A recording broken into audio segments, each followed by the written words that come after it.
ਵਾਹਿਗੁਰੂ ਜੀ ਕਾ ਖਾਲਸਾ ਸ਼੍ਰੀ ਵਾਹਿਗੁਰੂ ਜੀ ਕੀ ਫਤਿਹ। ਸ੍ਰੀ ਸਹਿਜ ਪਾਠ ਕਰਨ ਵਾਲਿਆਂ ਵਾਸਤੇ ਅੱਜ ਕੁਝ ਜ਼ਰੂਰੀ ਗੱਲਾਂ ਨੁਕਤੇ ਲੈ ਕੇ ਹਾਜ਼ਰ ਹੋਏ ਹਾਂ।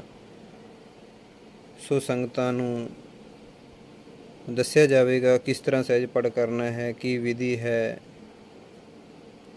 ਕਿਸ ਤਰ੍ਹਾਂ ਪਾਠ ਕੀਤਾ ਜਾ ਸਕਦਾ ਅਤੇ ਕੌਣ ਪਾਠ ਕਰ ਸਕਦਾ ਹੈ। ਕਾਫੀ ਸਾਰੇ ਸਵਾਲ ਹੁੰਦੇ ਨੇ, ਉਹਨਾਂ ਬਾਰੇ ਗੱਲਾਂ ਕਰਾਂਗੇ।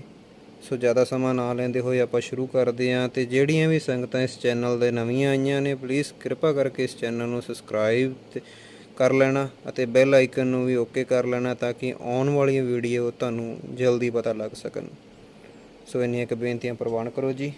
ਆਓ ਆਪਾਂ ਹੁਣ ਸਟਾਰਟ ਕਰਦੇ ਹਾਂ ਕਿ ਕਿਸ ਤਰ੍ਹਾਂ ਸਹਿਜ ਪਾਠ ਕਰਨਾ ਹੈ। ਇਹ ਸ੍ਰੀ ਸਹਿਜ ਪਾਠ ਸੇਵਾ ਵਾਸਤੇ ਇੱਕ ਡਾਇਰੀ ਹੈ ਸ੍ਰੀ ਸਹਿਜ ਪਾਠ ਸੰਸਥਾ ਵੱਲੋਂ, ਅਤੇ ਇਹਦੇ ਵਿੱਚ ਦੱਸਿਆ ਕੀ ਗਿਆ ਹੈ। ਦੇਖੋ, ਸਟਾਰਟਿੰਗ 'ਚ ਜਦੋਂ ਵੀ ਤੁਹਾਨੂੰ ਇਹ ਡਾਇਰੀ ਪ੍ਰਾਪਤ ਹੁੰਦੀ ਹੈ, ਆਰੰਭ ਕਰਾਉਣ ਵਾਲਾ ਇਹ ਪਰਸਨ ਦਾ ਕੰਟੈਕਟ ਨੰਬਰ ਤੁਹਾਨੂੰ ਮਿਲਦਾ ਹੀ ਮਿਲਦਾ ਹੈ। ਇੱਥੇ ਮੈਂ ਆਪਣਾ ਨੰਬਰ ਦਿੱਤਾ ਹੈ, ਠੀਕ ਹੈ ਜੀ। ਮਨਦੀਪ ਸਿੰਘ ਨਾਮ ਹੈ, 9806317747 ਨੰਬਰ ਹੈ। ਸੋ ਸੰਗਤ ਨੂੰ ਜਿਸ ਤਰ੍ਹਾਂ ਵੀ ਪੋਥੀ ਸਾਹਿਬ ਦੀ ਲੋੜ ਪੈਂਦੀ ਹੈ, ਗੁਟਕਾ ਸਾਹਿਬ ਦੀ ਲੋੜ ਪੈਂਦੀ ਹੈ, ਪਿੰਡ ਸ਼ਹਿਰ ਕਿਤੇ ਵੀ, ਤਾਂ ਇਸ ਨੰਬਰ 'ਤੇ ਕੰਟੈਕਟ ਕੀਤਾ ਜਾ ਸਕਦਾ ਹੈ। ਤਾਂ ਵੀ ਤੁਹਾਨੂੰ ਹੋਰ ਵੀ ਵੀਰ ਜਿਹੜੇ ਪੋਥੀ ਸਾਹਿਬ ਦੇਣ ਆਉਂਦੇ ਨੇ ਘਰਾਂ ਦੇ ਵਿੱਚ, ਤੁਸੀਂ ਉਹਨਾਂ ਨਾਲ ਕੰਟੈਕਟ ਕਰ ਸਕਦੇ ਹੋ, ਠੀਕ ਹੈ ਜੀ। ਹੁਣ ਆਪਾਂ ਅੱਗੇ ਚੱਲਦੇ ਹਾਂ। ਪਾਠ ਕਰ ਕੌਣ ਸਕਦਾ ਹੈ ਨਾ ਜੀ। ਇਹ ਡਾਇਰੀ ਦੇ ਵਿੱਚ ਹੈਗਾ ਸ੍ਰੀ ਸਹਿਜ ਪਾਠ ਕੀ ਹੈ। ਜਦੋਂ ਤੁਹਾਨੂੰ ਇਹ ਡਾਇਰੀ ਮਿਲਦੀ ਹੈ, ਉਹਦੇ ਵਿੱਚ ਦੱਸਿਆ ਗਿਆ ਕਿ ਗੁਰੂ ਗ੍ਰੰਥ ਸਾਹਿਬ ਜੀ ਦਾ ਪਾਠ ਹੌਲੀ ਹੌਲੀ ਸਮਝ ਕੇ ਕਰਨਾ। ਪਾਠ ਹੁੰਦਾ ਕੀ ਹੈ? ਜਿਵੇਂ ਕਿ ਸਾਡੇ ਕੋਲ ਪੰਜਾਬੀ ਦੀ ਪਾਠਿਆ ਪੁਸਤਕ ਹੁੰਦੀ ਆ, ਹਿੰਦੀ ਦੇ ਵਿੱਚ ਪਾਠਿਆ ਪੁਸਤਕ ਹੁੰਦੀ ਆ, ਇਸੇ ਤਰ੍ਹਾਂ ਇਹ ਗੁਰੂ ਗ੍ਰੰਥ ਸਾਹਿਬ ਜੀ ਮਹਾਰਾਜ ਜੀ ਦਾ ਪਾਠ ਆ, ਜਿਹੜਾ ਕਿ ਆਪਾਂ ਹੌਲੀ ਹੌਲੀ ਸਿੱਖਣਾ ਹੈ, ਗੁਰੂ ਸਾਹਿਬ ਨਾਲ ਗੱਲਾਂ ਕਰਨੀਆਂ ਨੇ। ਅਤੇ ਪਾਠ ਕਰ ਕੌਣ ਸਕਦਾ ਹੈ? ਦੇਖੋ, ਗਿਆਨ ਸਾਰਿਆਂ ਲਈ ਸਾਂਝਾ ਹੈ, ਹਵਾ ਸਾਰਿਆਂ ਲਈ ਸਾਂਝੀ ਹੈ, ਧੁੱਪ ਸਾਰਿਆਂ ਲਈ ਸਾਂਝੀ ਹੈ। ਇਹਨੂੰ ਕੋਈ ਵੀ ਕਰ ਸਕਦਾ ਹੈ, ਸਿੱਖ, ਮੁਸਲਿਮ, ਹਿੰਦੂ, ਜੈਨੀ, ਬੋਧੀ, ਪਾਰਸੀ, ਕੋਈ ਵੀ ਗੁਰੂ ਗ੍ਰੰਥ ਸਾਹਿਬ ਜੀ ਮਹਾਰਾਜ ਜੀ ਦਾ ਗਿਆਨ ਲੈ ਸਕਦਾ ਹੈ। ਇਹਨਾਂ ਵਿੱਚ ਬੈਸਟ ਵੇ ਆਫ ਲਾਈਫ ਹੈ। ਸੋ ਇਹ ਗਿਆਨ ਦੀਆਂ ਗੱਲਾਂ ਹਨ। ਜਦੋਂ ਇਹ ਤੁਹਾਨੂੰ ਡਾਇਰੀ ਮਿਲਦੀ ਹੈ, ਇਹਦੇ ਵਿੱਚ ਕਾਫੀ ਗੱਲਾਂ ਲਿਖੀਆਂ ਹੋਈਆਂ ਨੇ ਕਿ ਆਪਾਂ ਕਿਵੇਂ ਕਰ ਸਕਦੇ ਹਾਂ, ਕਿਉਂਕਿ 90% ਗੱਲਾਂ ਸਾਡੀਆਂ ਸੁਣੀਆਂ ਸੁਣਾਈਆਂ ਹੁੰਦੀਆਂ ਨੇ। ਅਤੇ ਉਹਨਾਂ ਨੂੰ ਕਿਉਂਕਿ ਪਾਠ ਨਾ ਕਰਨ ਦੇ ਤਾਂ ਕਈ ਬਹਾਨੇ ਹੋ ਸਕਦੇ ਨੇ, ਪਰ ਜੇ ਕਰਨਾ ਹੈ ਤਾਂ ਉਹਦੇ ਵਾਸਤੇ ਥੋੜ੍ਹੀ ਜਿਹੀ ਹਿੰਮਤ ਚਾਹੀਦੀ ਹੁੰਦੀ ਆ, ਅਤੇ ਗੁਰੂ ਸਾਹਿਬ ਆਪ ਸਹਾਈ ਹੋ ਕੇ ਪਾਠ ਕਰਵਾ ਲੈਂਦੇ ਨੇ। ਅਤੇ ਇਹ ਕੁਛ ਗੱਲਾਂ ਨੇ ਜ਼ਰੂਰੀ, ਜਦੋਂ ਤੁਹਾਨੂੰ ਇਹ ਡਾਇਰੀ ਮਿਲੂਗੀ ਤਾਂ ਡਾਇਰੀ ਇਹ ਪੜ੍ਹ ਸਕਦੇ ਹੋ ਤੁਸੀਂ, ਠੀਕ ਹੈ ਜੀ। ਫਿਰ ਇਹਦੇ ਵਿੱਚ ਇੱਕ ਆ ਜਾਂਦਾ ਉਚਾਰਨ ਸੰਬੰਧੀ ਕੁਛ ਜ਼ਰੂਰੀ ਗੱਲਾਂ। ਇਹਦੇ ਵਿੱਚ ਇੱਦਾਂ ਹੈ ਕਿ ਅਗਰ ਤੁਸੀਂ ਮੰਨ ਲਓ ਸ਼੍ਰੋਮਣੀ ਕਮੇਟੀ ਸੰਸਥਾ ਜਿਹੜੀ ਆਪਣੀ ਸਰਮੋਰ ਸੰਸਥਾ ਹੈ, ਉਹਨਾਂ ਤੋਂ ਸੰਥਿਆ ਕਰਦੇ ਹੋ, ਉਹਨਾਂ ਦਾ ਢੰਗ ਹੈ ਆਪਣਾ ਹੈ। ਦਮਦਮਾ ਸਾਹਿਬ ਟਕਸਾਲ ਤੋਂ ਤੁਸੀਂ ਸੰਥਿਆ ਕਰਦੇ ਹੋ, ਉਹਨਾਂ ਦਾ ਢੰਗ ਆਪਣਾ ਹੈ। ਸਿੱਖ ਮਿਸ਼ਨਰੀ ਸੰਸਥਾਵਾਂ ਤੋਂ ਕਰਦੇ ਹੋ, ਢੰਗ ਆਪਣਾ ਹੈ। ਪਿੰਡ ਦੇ ਕਿਸੇ ਲੋਕਲ ਗੁਰਦੁਆਰਾ ਸਾਹਿਬ ਤੋਂ ਕਰਦੇ ਹੋ, ਢੰਗ ਆਪਣਾ ਹੈ। ਸੋ ਹਰੇਕ ਟੀਚਰ ਆਪਣੀ ਸਮਰੱਥਾ ਅਨੁਸਾਰ ਗਿਆਨ ਵੰਡਦਾ ਹੈ, ਜਿਹਦੇ ਕੋਲ ਜਿੰਨੀ ਸੋਝੀ ਹੈ। ਸ਼ੁੱਧ ਪੜ੍ਹਨ ਦਾ ਦਾਅਵਾ ਕੋਈ ਵੀ ਨਹੀਂ ਕਰ ਸਕਦਾ। ਸ਼ੁੱਧ ਸਾਡੇ ਗੁਰੂ ਸਾਹਿਬ ਕਿਰਪਾ ਕਰਦੇ ਹਨ। 13 ਭਾਸ਼ਾਵਾਂ ਨੇ, ਗੁਰਮੁਖੀ 'ਚ ਲਿਖੀਆਂ ਗਈਆਂ ਨੇ। ਗੁਰੂ ਸਾਹਿਬ ਅੰਗ ਸੰਗ ਸਹਾਈ ਹੋ ਕੇ ਆਪ ਪੜ੍ਹਨ ਦਾ ਬਲ ਬਖਸ਼ਦੇ ਹਨ, ਅਤੇ ਗੁਰੂ ਸਾਹਿਬ ਹੀ ਸ਼ੁੱਧ ਪੜ੍ਹਾ ਸਕਦੇ ਹਨ। ਇਹਦੇ ਵਿੱਚ ਜਿਹੜਾ ਦੱਸਿਆ ਗਿਆ ਹੈ ਕਿ ਕਿਸ ਤਰ੍ਹਾਂ ਕਿਹੜੇ ਅੱਖਰਾਂ ਨੂੰ ਸਿਹਾਰੀ ਬਿਹਾਰੀ ਬੋਲਣੀ ਹੈ। 12 ਨੰਬਰ ਦੇ ਵਿੱਚ ਦੱਸਿਆ ਗਿਆ ਉਚਾਰਨ ਸੰਬੰਧੀ ਕੁਝ ਜ਼ਰੂਰੀ ਗੱਲਾਂ, ਕਿਹਦੇ ਨਾਲ ਨਹੀਂ ਬੋਲਣੀ। ਜਿਵੇਂ ਇੰਗਲਿਸ਼ ਦੇ ਵਿੱਚ ਨਾਓ ਬੋਲਿਆ ਜਾਂਦਾ ਹੈ, ਕੇ ਸਾਈਲੈਂਟ ਹੋ ਜਾਂਦੀ ਹੈ, ਲੱਗੀ ਜ਼ਰੂਰ ਆ, ਅਤੇ ਇਸ ਤਰ੍ਹਾਂ ਹੀ ਸਮਝਾਇਆ ਗਿਆ। ਦੂਸਰਾ ਹੈਗਾ ਕਿ ਬਾਣੀ ਕਿਸੇ ਦੀ ਰੀਸ ਨਾਲ ਨਾ ਪੜ੍ਹੋ ਕਿ ਮੈਂ 50 ਅੰਗ ਪੜ੍ਹਨੇ ਹਨ, 40 ਅੰਗ ਪੜ੍ਹਨੇ, ਮੈਂ 100 ਪੜ੍ਹਨੇ ਹਨ, 10 ਪੜ੍ਹਨੇ ਹਨ। ਗੁਰਬਾਣੀ ਹੌਲੀ ਹੌਲੀ ਸਮਝ ਕੇ ਜਿੰਨੀ ਕੁ ਸਮਝ ਆਉਂਦੀ ਹੈ ਆਰਾਮ ਨਾਲ ਪੜ੍ਹਨ ਦੀ ਕੋਸ਼ਿਸ਼ ਕਰੋ। ਕਈ ਵਾਰ ਸਾਡੀ ਕਾਹਲੀ ਕੀਤੀ ਹੋਈ ਤਾਂ ਉਹਦੇ ਵਿੱਚ ਕੀ ਫ਼ਰਕ ਪੈਂਦਾ ਹੈ। ਜਿਵੇਂ ਜਪਜੀ ਸਾਹਿਬ ਦੇ ਵਿੱਚ ਆਉਂਦਾ ਹੈ, ਦੇ ਸਾਬੂਨ ਲਈਆ ਉਹ ਧੋਏ, ਪਰ ਕਈ ਵਾਰ ਕਾਹਲੀ ਚਾਹੀਦੇ ਸਾਬਣ ਲਈਆ ਉਹ ਧੋਏ ਕਹਿ ਜਾਂਦੇ ਹਾਂ। ਸੋ ਇਹ ਗੱਲਾਂ ਦਾ ਧਿਆਨ ਰੱਖਣਾ ਹੁੰਦਾ। ਇਹ ਸਾਰੀਆਂ ਗੱਲਾਂ ਦੱਸੀਆਂ ਗਈਆਂ ਨੇ ਕਿ ਆਰਾਮ ਨਾਲ ਗੁਰਬਾਣੀ ਪੜ੍ਹਦੇ ਰਹੋ ਹੌਲੀ ਹੌਲੀ। ਅਤੇ ਇੱਥੇ ਕਈ ਵਾਰ ਇਹ ਸ਼ੰਕਾ ਪੈਦਾ ਹੋ ਜਾਂਦਾ ਹੈ ਕਿ ਸ਼ਾਇਦ ਗਲਤ ਪੜ੍ਹਾਂਗੇ, ਪਾਪ ਲੱਗ ਜੂਗਾ, ਇਸ ਤਰ੍ਹਾਂ ਦਾ। ਦੇਖੋ, ਇੱਕ ਛੋਟਾ ਬੱਚਾ ਹੁੰਦਾ ਹੈ, ਘਰ ਦੇ ਵਿੱਚ, ਉਹ ਜਦੋਂ ਬੋਲਣਾ ਸਟਾਰਟ ਕਰਦਾ ਹੈ ਤਾਂ ਤੋਤਲਾ ਬੋਲਦਾ ਹੈ, ਪਾਣੀ ਨੂੰ ਮਾਣੀ ਦੱਸਦਾ ਹੈ, ਦਰਵਾਜ਼ੇ ਨੂੰ ਦਰਵਾਜ਼ਾ ਨਹੀਂ ਕਹਿ ਸਕਦਾ, ਅਤੇ ਪਾਪਾ ਨੂੰ ਪਾਪਾ ਨਹੀਂ ਕਹਿ ਸਕਦਾ, ਉਹ ਵੀ ਤਾਤਾ ਤਾਤਾ ਕਰਦਾ ਹੈ, ਪਾਣੀ ਪੀਣਾ ਹੈ, ਤੋਤਲੀ ਆਵਾਜ਼ ਦੇ ਵਿੱਚ ਗੱਲ ਕਰਦਾ ਹੈ। ਤਾਂ ਕਦੀ ਵੀ ਮਾਂ ਪਿਓ ਉਹਨੂੰ ਝਿੜਕਦੇ ਨਹੀਂ, ਚਪੇੜ ਨਹੀਂ ਮਾਰਦੇ, ਉਹਦੇ ਚਪੇੜਾਂ ਨਹੀਂ ਮਾਰਦੇ ਕਿ ਤੂੰ ਗਲਤ ਬੋਲਦਾ ਪਿਆ, ਤੂੰ ਸ਼ੁੱਧ ਨਹੀਂ ਬੋਲਦਾ ਪਿਆ, ਤੂੰ ਮਾਣੀ ਕਿਉਂ ਬੋਲਦਾ ਪਿਆ, ਪਾਣੀ ਬੋਲ। ਇਸੇ ਤਰ੍ਹਾਂ ਮੇਰਾ ਕਹਿਣ ਦਾ ਭਾਵ ਕਿ ਜਦੋਂ ਅਸੀਂ ਗੁਰੂ ਘਰ ਜਾਂਦੇ ਹਾਂ, ਸ਼੍ਰੀ ਗੁਰੂ ਗ੍ਰੰਥ ਸਾਹਿਬ ਜੀ ਮਹਾਰਾਜ ਨੂੰ ਅਸੀਂ ਕਹਿੰਦੇ ਹਾਂ ਕਿ ਤੂੰ ਮੇਰਾ ਪਿਤਾ, ਤੂੰ ਮੇਰੀ ਮਾਤਾ, ਤੂੰ ਮੇਰਾ ਬੰਧਪ, ਤੂੰ ਮੇਰਾ ਭਰਾਤਾ, ਅਸੀਂ ਗੁਰੂ ਸਾਹਿਬ ਨੂੰ ਕਹਿੰਦੇ ਹਾਂ। ਅਤੇ ਗੁਰੂ ਸਾਹਿਬ ਸਾਡੇ ਵੱਡੇ ਪਿਤਾ ਨੇ, ਮਾਤਾ ਨੇ।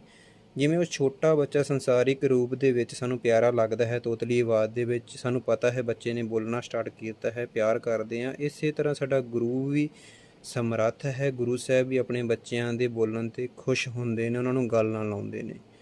ਪਾਪ ਕੀ ਹੈ, ਨਰਾਦਰ ਕੀ ਹੈ, ਜਿੱਥੇ ਅਸੀਂ ਮਿੱਥ ਕੇ ਕਰਦੇ ਹਾਂ ਕਿ ਮੈਂ ਇਹ ਚੀਜ਼ ਗਲਤ ਕਰਨੀ ਹੈ ਅਤੇ ਕਰਨੀ ਹੈ, ਜਾਣ ਬੁੱਝ ਕੇ। ਅਣਜਾਣਪੁਣੇ 'ਚ ਭੁੱਲਾਂ ਗਲਤੀਆਂ ਹੁੰਦੀਆਂ ਨੇ। ਹਰੇਕ ਗੁਰਦੁਆਰਾ ਸਾਹਿਬ 'ਚ ਅਰਦਾਸ ਜਦੋਂ ਹੁੰਦੀ ਹੈ ਉਹਦੇ ਲਾਸਟ ਵਿੱਚ ਬੋਲ ਹੁੰਦੇ ਹਨ ਕਿ ਮਹਾਰਾਜ ਆਪ ਜੀ ਦੀ ਗੁਰਬਾਣੀ ਪੜ੍ਹਦੇ ਸਮੇਂ ਬੇਅੰਤ ਗਲਤੀਆਂ ਹੋ ਗਈਆਂ ਹੋਣਗੀਆਂ, ਅਣਜਾਣ ਬੱਚੇ ਸਮਝ ਮਾਫ਼ ਕਰਨਾ। ਸ਼੍ਰੀ ਦਰਬਾਰ ਸਾਹਿਬ ਕਿਸੇ ਵੀ ਗੁਰਦੁਆਰਾ ਸਾਹਿਬ 'ਚ ਲਾ ਲਓ, ਦੇਖੋ ਕਿੱਡੇ ਕਿੱਡੇ ਵੱਡੇ ਵਿਦਵਾਨ ਨੇ, ਗ੍ਰੰਥੀ ਸਿੰਘ ਨੇ, ਵੀਰ ਕਿੰਨਾ ਕਿੰਨਾ ਸਿੱਖੇ ਹੁੰਦੇ ਨੇ, ਪਰ ਉਹ ਫਿਰ ਵੀ ਕਹਿੰਦੇ ਨੇ ਕਿ ਕੋਈ ਗਲਤੀ ਹੋ ਗਈ ਹੋਵੇ ਸੋ ਮਾਫ਼ ਕਰ ਦੇਣਾ। ਇਸੇ ਤਰ੍ਹਾਂ ਆਪਾਂ ਵੀ ਬੱਚੇ ਹਾਂ ਗੁਰੂ ਸਾਹਿਬ ਦੇ, ਆਪਾਂ ਯਤਨ ਕਰ ਸਕਦੇ ਹਾਂ। ਆਪਾਂ ਵੀ ਗੁਰੂ ਸਾਹਿਬ ਅੱਗੇ ਪਾਠ ਕਰਨ ਤੋਂ ਪਹਿਲਾਂ ਅਰਦਾਸ ਕਰਨੀ ਹੈ, ਮਹਾਰਾਜ ਆਪ ਜੀ ਦੀ ਹੀ ਗੁਰਬਾਣੀ ਹੈ, ਆਪ ਜੀ ਨੇ ਸਮੱਤ ਬਖਸ਼ਣੀ ਹੈ ਸੁੱਧ ਸਪਸ਼ਟ ਪੜ੍ਹਨ ਦੀ। ਜਿੰਨੀ ਵੀ ਗੁਰਬਾਣੀ ਆਪ ਜੀ ਨੇ ਪੜ੍ਹਨੀ ਹੈ, 2 ਅੰਗ 4 ਅੰਗ 10 ਅੰਗ ਪੜ੍ਹਨ ਤੋਂ ਉਪਰੰਤ ਫਿਰ ਇੱਕ ਅਰਦਾਸ ਕਰ ਦੇਣੀ ਹੈ ਛੋਟੀ ਕਿ ਮਹਾਰਾਜ ਕੋਈ ਭੁੱਲ ਗਲਤੀ ਹੋ ਗਈ ਹੋਵੇ, ਅਣਜਾਣ ਬੱਚਾ ਸਮਝ ਮਾफ़ ਕਰਨਾ, ਅੱਗੇ ਤੋਂ ਸਮੱਤ ਬਖਸ਼ਣੀ, ਗੁਰੂ ਸਾਹਿਬ ਅੱਗੇ ਮਾफ़ੀ ਮੰਗਣੀ ਹੈ। ਇਹ ਛੋਟੀ ਛੋਟੀ ਗੱਲਾਂ ਹਨ, ਇਹਨਾਂ 'ਤੇ ਧਿਆਨ ਦੇਣਾ ਹੈ। ਸੋ ਕਿ ਨਾ ਪੜ੍ਹਨਾ ਹੋਵੇ ਤਾਂ ਹਜ਼ਾਰਾਂ ਬਹਾਨੇ ਹੈਗੇ ਨੇ ਸਾਡੇ ਕੋਲ, ਅਸੀਂ ਮਨਾ ਕਰ ਸਕਦੇ ਹਾਂ। ਪਰ ਅਗਰ ਤੁਸੀਂ ਪੜ੍ਹਨਾ ਚਾਹੁੰਦੇ ਹੋ ਤਾਂ ਸਿੱਖਣ ਦੇ ਅੱਜ ਦੇ ਟਾਈਮ 'ਚ ਹਜ਼ਾਰਾਂ ਤਰੀਕੇ ਨੇ, ਤੁਸੀਂ ਸਿੱਖ ਵੀ ਸਕਦੇ ਹੋ। ਔਨਲਾਈਨ ਬਹੁਤ ਸਾਰਾ ਸਿਸਟਮ ਚੱਲਦਾ ਪਿਆ, ਕਿੰਨਾ ਪ੍ਰਚਾਰ ਹੋ ਰਿਹਾ ਹੈ। ਔਨਲਾਈਨ ਵਟਸਐਪ ਰਾਹੀਂ ਸੰਥਿਆ ਆ ਰਹੀ ਹੈ, ਗਰੁੱਪਾਂ ਰਾਹੀਂ ਸੰਥਿਆ ਮਿਲ ਰਹੀ ਹੈ, YouTube 'ਤੇ ਕਾਫੀ ਸੰਥਿਆ ਦਿੱਤੀ ਜਾਂਦੀ ਹੈ। ਸੋ ਬੇਚਿੰਤ ਹੋ ਕੇ ਗੁਰਬਾਣੀ ਪੜ੍ਹੀ ਜਾ ਸਕਦੀ ਹੈ, ਸਿੱਖੀ ਜਾ ਸਕਦੀ ਹੈ। ਸਿੱਖ ਦਾ ਕੰਮ ਹੀ ਸਿੱਖਣਾ ਹੈ, ਠੀਕ ਹੈ ਜੀ। ਸੋ ਅੱਗੇ ਚੱਲਦੇ ਹਾਂ। ਇੱਥੇ ਹੋਰ ਵੀ ਗੱਲਾਂ ਦੱਸੀਆਂ ਗਈਆਂ ਨੇ, ਜਿਵੇਂ ਪੋਥੀ ਸਾਹਿਬ ਦਾ ਸਤਿਕਾਰ ਕੀ ਹੈ। ਜੋ ਪੋਥੀ ਸਾਹਿਬ ਪ੍ਰਕਾਸ਼ ਕਰਨੀ ਹੈ, ਤੁਸੀਂ ਪੋਥੀ ਸਾਹਿਬ ਪ੍ਰਕਾਸ਼ ਕਰਨ ਸਮੇਂ ਆਪਣੇ ਹੱਥਾਂ ਨੂੰ ਸਾਬਣ ਨਾਲ ਧੋਣ ਤੋਂ ਬਾਅਦ ਕਿਸੇ ਸੁੱਕੇ ਕੱਪੜੇ ਨਾਲ ਸੁਕਾ ਲੈਣੇ ਹਨ, ਜਿਹੜਾ ਅਨਲੱਗ ਲੱਗਿਆ ਹੁੰਦਾ ਵਾ। ਭੈਣਾਂ ਦੇ ਗਲਾਂ ਦੇ ਵਿੱਚ ਚੁੰਨੀਆਂ ਤਾਂ ਹੁੰਦੀਆਂ ਹੀ ਹਨ, ਅਤੇ ਜਿਹੜੇ ਵੀਰ ਹਨ ਉਹ ਗਲ ਦੇ ਵਿੱਚ ਸਰੋਪਾ ਰੱਖ ਸਕਦੇ ਹਨ, ਠੀਕ ਹੈ ਜੀ। ਅਤੇ ਕਈ ਵਾਰ ਇਹਦਾ ਕਾਰਨ ਕੀ ਹੈ ਕਿ ਕਈ ਵਾਰ ਅਸੀਂ ਪਾਠ ਕਰਦੇ ਸਮੇਂ ਸਰੋਪਾ ਰੱਖਣ ਦੇ ਵਿੱਚ ਫਾਇਦਾ ਕੀ ਹੈ ਕਿ ਅਸੀਂ ਮੂੰਹ ਨੂੰ ਕਈ ਵਾਰ ਹੱਥ ਲਾ ਲੈਂਦੇ ਹਾਂ, ਛਿੱਕ ਵੀ ਆ ਸਕਦੀ ਹੈ, ਪੈਰਾਂ ਨੂੰ ਹੱਥ ਲਾਉਂਦੇ ਹਾਂ, ਕਈ ਵਾਰ ਖਾਰਜ ਹੋਣ ਲੱਗ ਜਾਂਦੀ ਹੈ। ਸੋ ਉੱਥੇ ਚੀਜ਼ ਸਰੋਪੇ ਦੇ ਨਾਲ ਵਰਤੋਂ ਕਰਨੀ ਹੈ। ਮਹਾਰਾਜ ਦਾ ਅਦਬ ਸਤਿਕਾਰ ਦਾ ਧਿਆਨ ਰੱਖਣਾ ਹੈ, ਜਿੰਨਾ ਵੀ ਵੱਧ ਤੋਂ ਵੱਧ ਤੁਸੀਂ ਕਰ ਸਕਦੇ ਹੋ, ਠੀਕ ਹੈ ਜੀ। ਇਹ ਗੱਲਾਂ ਨੇ, ਬਾਕੀ ਇਹ ਡਾਇਰੀ ਦੇ ਵਿੱਚ ਸਾਰਾ ਕੁਝ ਦੱਸਿਆ ਹੋਇਆ। ਜਿਵੇਂ ਜਿਵੇਂ ਤੁਸੀਂ ਪੜ੍ਹਦੇ ਜਾਓਗੇ ਤੁਹਾਨੂੰ ਤਿਉਂ-ਤਿਉਂ ਗਿਆਨ ਦੇ ਵਿੱਚ ਵਾਧਾ ਹੁੰਦਾ ਜਾਏਗਾ, ਠੀਕ ਹੈ ਜੀ। ਫਿਰ ਇਹ ਆ ਜਾਂਦੇ ਨੇ ਅੱਗੇ ਰੋਮਨ ਅੱਖਰ। ਦੇਖੋ ਇਹ ਗਿਣਤੀ ਤਾਂ ਆਮ ਸਭ ਨੂੰ ਆਉਂਦੀ ਹੈ, ਇਹ ਗੁਰਮੁਖੀ ਅੱਖਰ ਕਈਆਂ ਨੂੰ ਨਹੀਂ ਆਉਂਦੇ। ਇੱਕ ਕਿਸੇ ਨੂੰ 9 ਵਰਗਾ ਲੱਗਦਾ ਹੈ, ਦੇਖੋ 2 ਥੋੜ੍ਹਾ ਜਿਹਾ ਫਰਕ 'ਤੇ ਹੈ, 3 ਦੇ ਪੈਰ 'ਚ ਰਾਰੇ ਵਾਂਗੂ ਹੈ ਨਾ, 4 8 ਵਰਗਾ ਹੈ ਪਰ ਉੱਪਰੋਂ ਮੂੰਹ ਖੁੱਲ੍ਹਾ ਹੈ, 5 ਪੱਪੇ ਵਰਗਾ ਲੱਗਦਾ ਹੈ, 6 ਤਾਂ 3 ਸੇਮ ਨੇ, ਬਸ 3 ਦਾ ਪੁੱਠਾ ਹੋ ਚੁੱਕਿਆ 6 ਹੈ ਨਾ ਜੀ, 7 ਸੇਮ ਆ। 8 ਅਤੇ 9 ਦੇ ਵਿੱਚ ਫਰਕ ਇੰਨਾ ਕਿ 9 ਦੇ ਉੱਤੇ ਇੱਕ ਹੋੜਾ ਜਿਹਾ ਬਣਿਆ ਹੋਇਆ, ਠੀਕ ਹੈ ਜੀ, 10 ਆ ਜਾਂਦਾ ਹੈ। ਜਿਹੜੀ ਸੰਗਤ ਨੂੰ ਇਹ ਨਹੀਂ ਆਉਂਦਾ ਹੈਗਾ ਜਾਂ ਬੱਚਿਆਂ ਨੂੰ ਇਹ ਗੁਰਮੁਖੀ ਅੱਖਰ ਨਹੀਂ ਆਉਂਦੇ ਤਾਂ ਸੌਗਤ ਗਿਣਤੀ ਲਿਖ ਕੇ ਸਿੱਖ ਸਕਦੇ ਹਨ ਇਹਦੇ ਵਿੱਚ, ਠੀਕ ਹੈ ਜੀ। ਅੱਗੇ ਚੱਲਦੇ ਹਾਂ। ਇਹ ਆ ਜਾਂਦੀ ਹੈ ਮੁਹਾਰਨੀ। ਮੁਹਾਰਨੀ ਅਗਰ ਸ਼ੁੱਧ ਕਰ ਲੈਂਦੇ ਹੋ ਤਾਂ ਇਹ ਵੀ ਇੱਕ ਸੰਥਿਆ ਦਾ ਭਾਗ ਹੈ।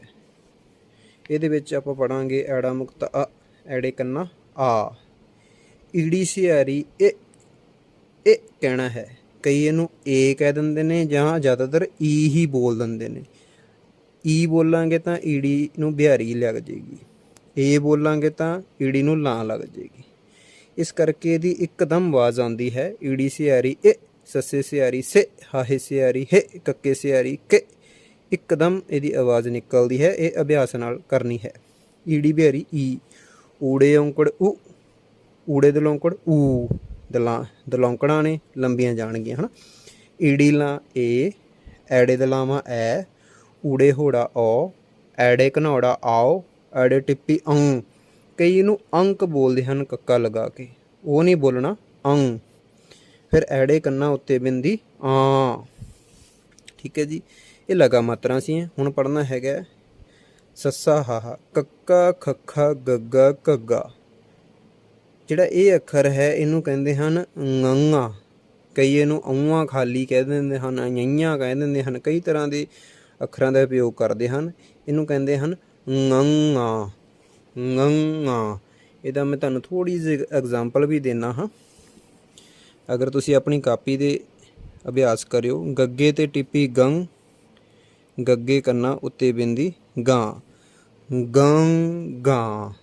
ਅਗਰ ਡੇਲੀ ਤੁਸੀਂ ਇਹਨੂੰ 25 ਵਾਰ ਅਭਿਆਸ ਕਰਦੇ ਹੋ, ਐਗਜ਼ਾਮਪਲ ਹਾਂ, ਗਲੇ 'ਚੋਂ ਆਵਾਜ਼ ਕੱਢਣੀ ਹੈ, ਨੱਕ ਥਣੀ ਬਾਹਰ ਜਾਣੀ ਹੈ। ਇਹ ਇਕੱਠਾ ਨਹੀਂ ਪੜ੍ਹਨਾ ਹੁੰਦਾ, ਇਹਨੂੰ ਝੋਲ ਦੇ ਕੇ ਪੜ੍ਹਨਾ ਹੁੰਦਾ ਹੈ। ਗੰ ਗਾਂ, ਗੰ ਗਾਂ, ਗੰ ਗਾਂ, ঙ ঙ। ਇਹ ਅੱਖਰ ਦਾ ਬੋਲਣ ਦਾ ਢੰਗ ਹੈ।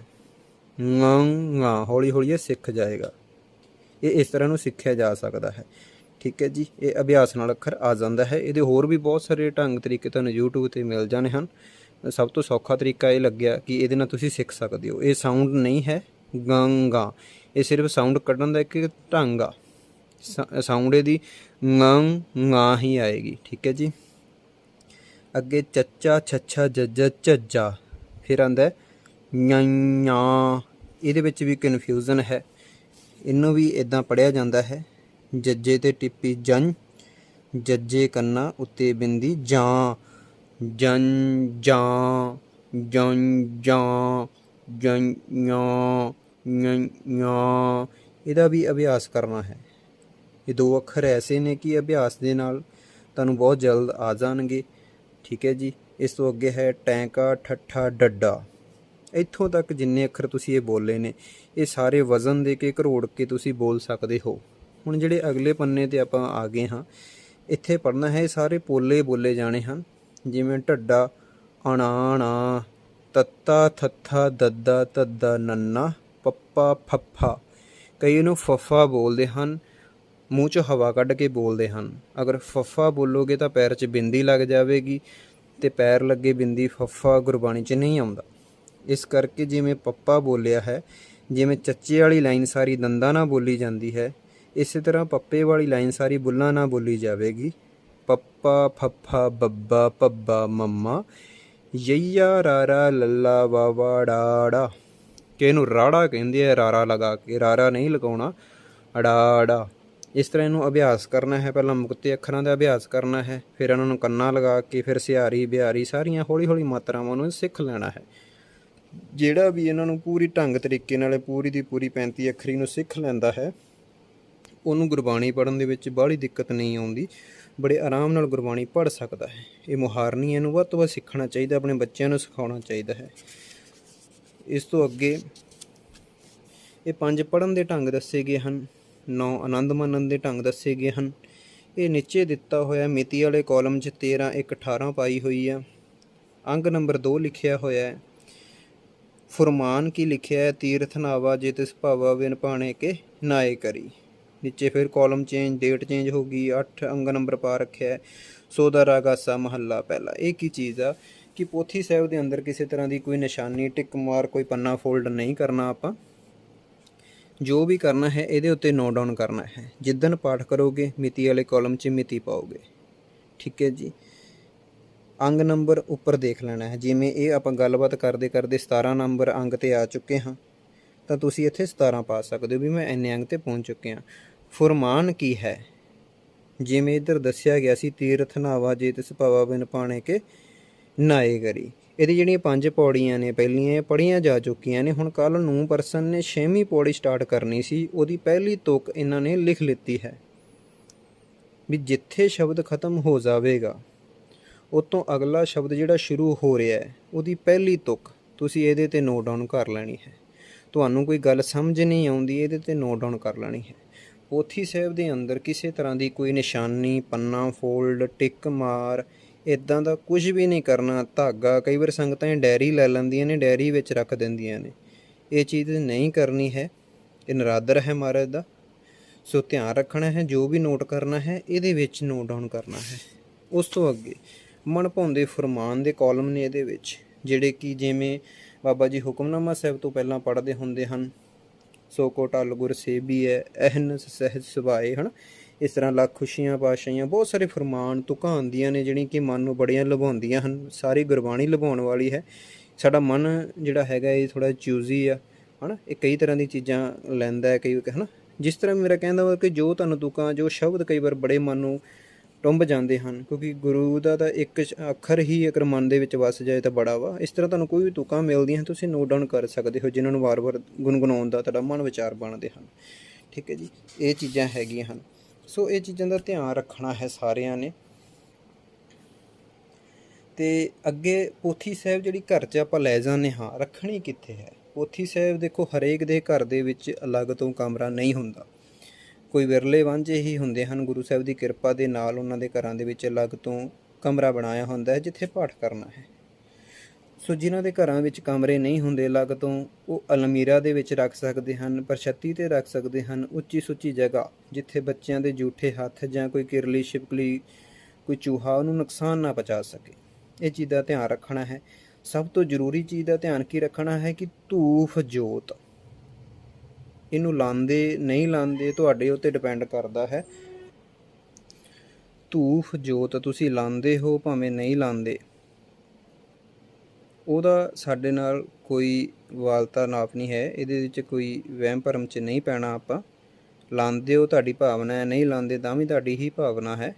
ਪਰ ਪੋਥੀ ਸਾਹਿਬ ਦੇ ਕੋਲ ਇਹ ਚੀਜ਼ਾਂ ਨਹੀਂ ਹੋਣੀਆਂ ਚਾਹੀਦੀਆਂ। ਕਈ ਵਾਰ ਮਨ ਦੇ ਵਿੱਚ ਆਉਂਦਾ ਕਿ ਧੂਪ ਬੱਤੀ ਕਰਨੀ ਪੈਂਦੀ ਹੈ।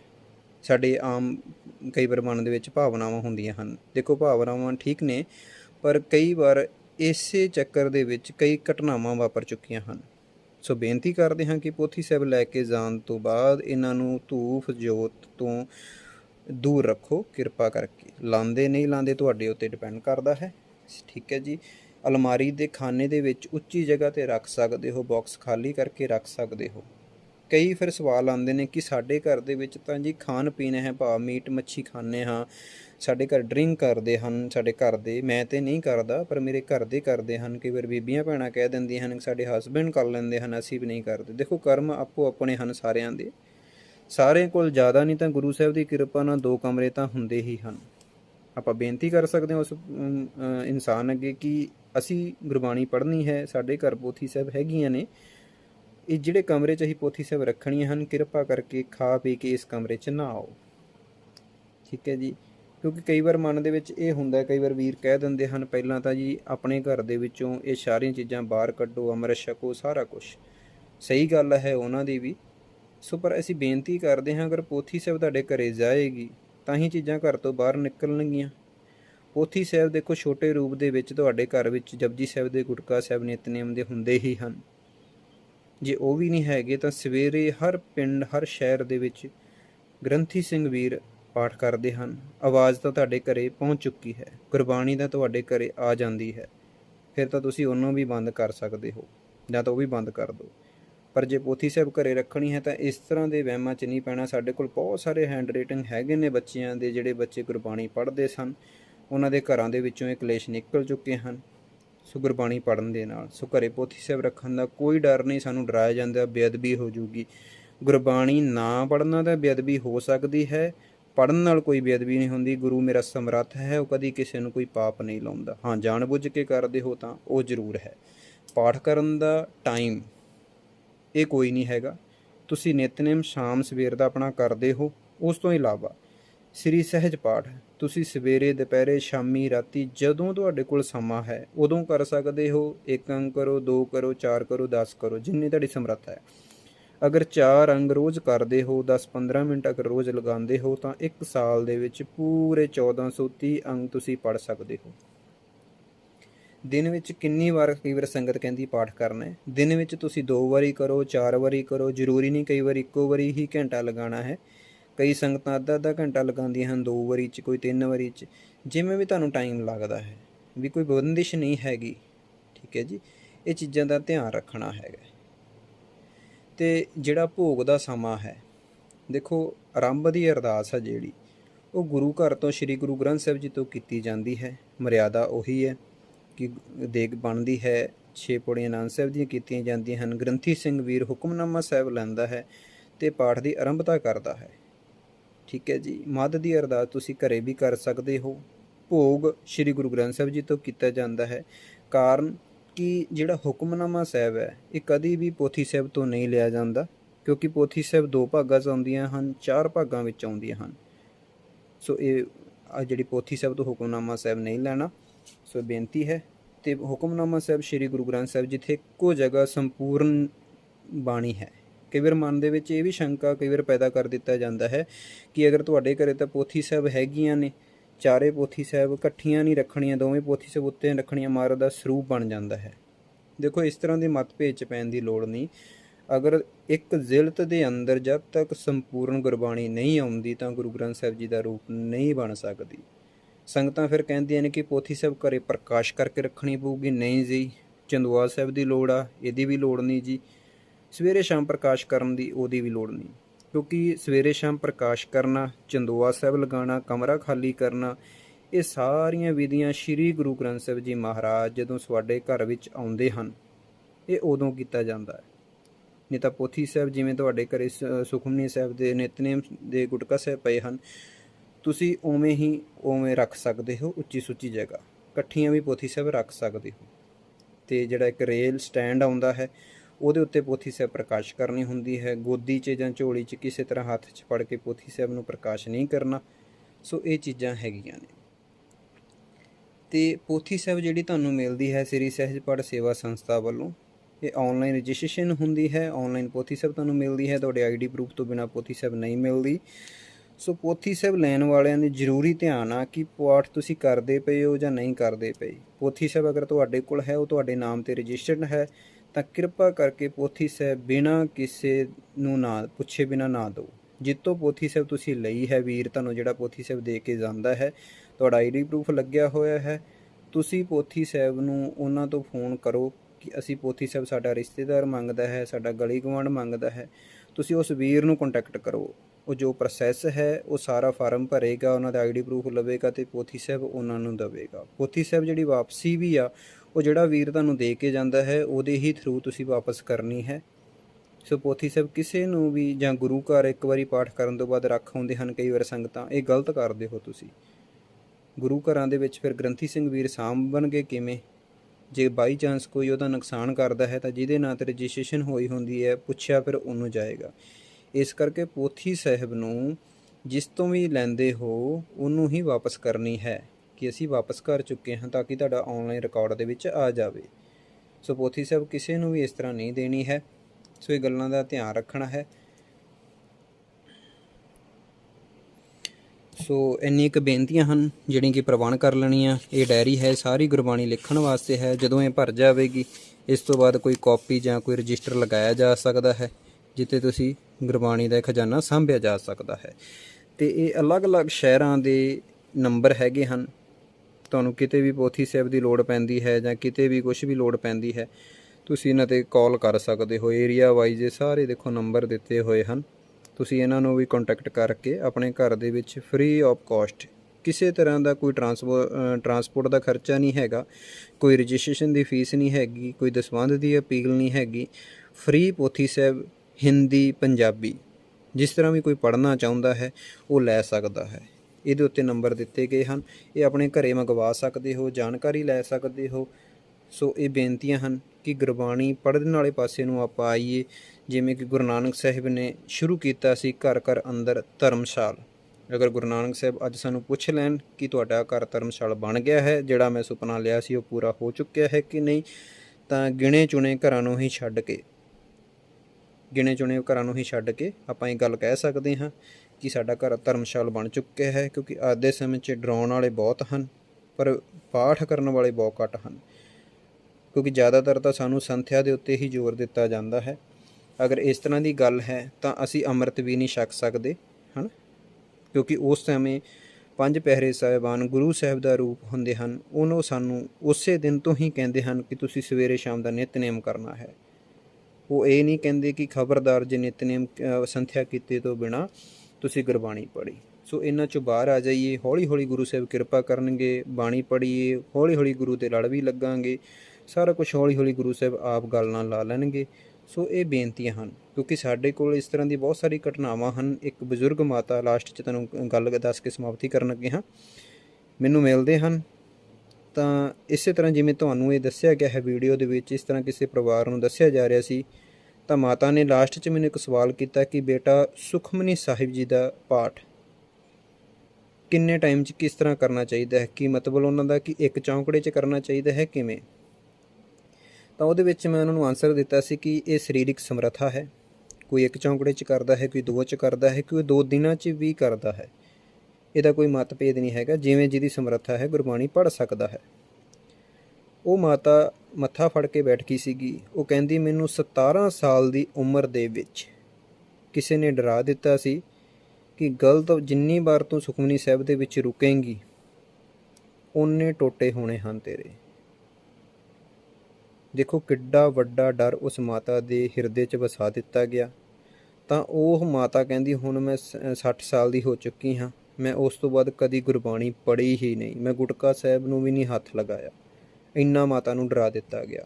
ਸੋ ਐਸੇ ਲੋਕਾਂ ਤੋਂ ਬਚ ਕੇ ਰਹੋ, ਉਹਨਾਂ ਦੀ ਗੱਲਾਂ ਵੱਲ ਧਿਆਨ ਨਾ ਦੇਵੋ। ਤੁਸੀਂ ਗੁਰਬਾਣੀ ਪੜ੍ਹੋ, ਗੁਰੂ ਨਾਨਕ ਸਾਹਿਬ ਆਪ ਕਿਰਪਾ ਕਰਨਗੇ। ਸ਼ੁੱਧ ਪੜ੍ਹਨ ਦਾ ਬਲ ਗੁਰੂ ਨਾਨਕ ਸਾਹਿਬ ਆਪ ਬਖਸ਼ ਦੇਣਗੇ। ਠੀਕ ਹੈ ਜੀ।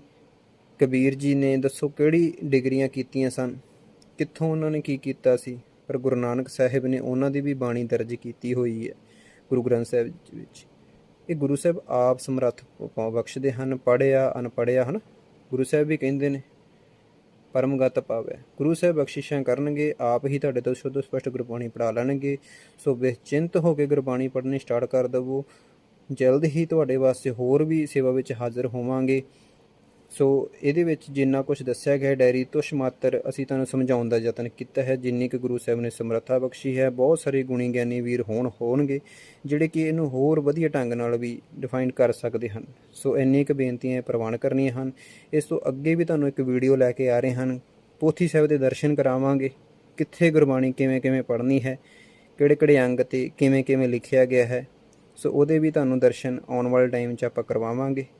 ਸੋ ਲਾਸਟ ਵਿੱਚ ਫਿਰ ਬੇਨਤੀ ਕਰਦੇ ਹਾਂ ਕਿ ਜਿਹੜੀ ਸੰਗਤਾਂ ਨੇ ਹਜੇ ਤੱਕ ਚੈਨਲ ਸਬਸਕ੍ਰਾਈਬਰ ਨਹੀਂ ਕੀਤਾ, ਪਲੀਜ਼ ਇਹਨੂੰ ਸਬਸਕ੍ਰਾਈਬ ਕਰ ਲਓ ਤਾਂ ਕਿ ਤੁਹਾਨੂੰ ਆਉਣ ਵਾਲੀ ਵੀਡੀਓ ਹੋਰ ਵੀ ਜਲਦ ਮਿਲ ਸਕੇ। ਸੋ ਇੰਨੀ ਕੁ ਬੇਨਤੀਆਂ ਹਨ। ਵੱਧ ਘੱਟ ਦੀ ਫੁੱਲਾਂ ਗਲਤਾਂ ਦੀ ਮਾफ़ੀ। ਵਾਹਿਗੁਰੂ ਜੀ ਕਾ ਖਾਲਸਾ, ਵਾਹਿਗੁਰੂ ਜੀ ਕੀ ਫਤਿਹ।